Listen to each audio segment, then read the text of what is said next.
কারিগর, দয়ার সাগর ওগো দয়াময়। জানি পশুর রাইতে যেন আমার মরণ হয়। পৃথিবীতে ফিনিক ফোটা জ্যোৎস্না আসবে। শ্রাবণ মাসে টিনের চালে বাজবে বৃষ্টির সেতার।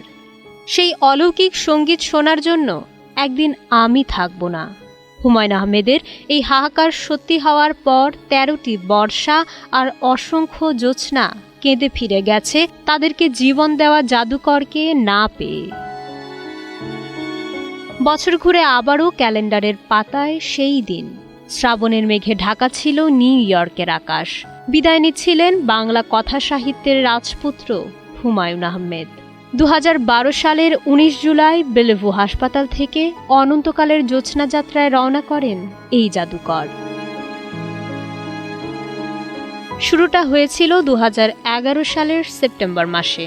সিঙ্গাপুরের মাউন্ট এলিজাবেথ হাসপাতালে তার শরীরে ক্যান্সার ধরা পড়ে। চিকিৎসকেরা বড় একটি টিউমার খুঁজে পান। রোগটি তখন ৪র্থ স্টেজে, কিন্তু ক্যান্সারের মরণ কামড়ও তার আজীবনের রসিক মনকে দমাতে পারেনি। রোগকে সর্দি কাশির মতোই হেসে উড়িয়ে দিয়ে পাড়ি জমান আমেরিকায়। নিউ ইয়র্কের মেমোরিয়াল স্লোয়ান কেটারিং এবং বেলেভু হাসপাতালে শুরু হয় হুমায়ূনের কেমোথেরাপি। কেমোর তীব্র শারীরিক যন্ত্রণার মাঝেই তিনি লিখেছেন তার শেষ উপন্যাস দেয়াল। রকি মাউন্টেনের বরফে বসে উপভোগ করেছেন ফিনিক ফোটা জ্যোৎস্না।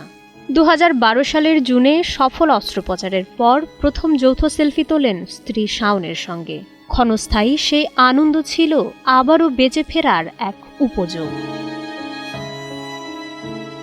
কে জানতো নিয়তির অমোঘ সত্য দ্রুতই ঘনিয়ে আসছে।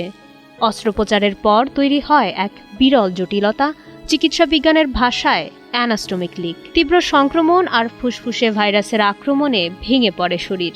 অবশেষে লাইফ সাপোর্টের সব চেষ্টা ব্যর্থ করে তিনি চলে যান অনন্ত লোকে।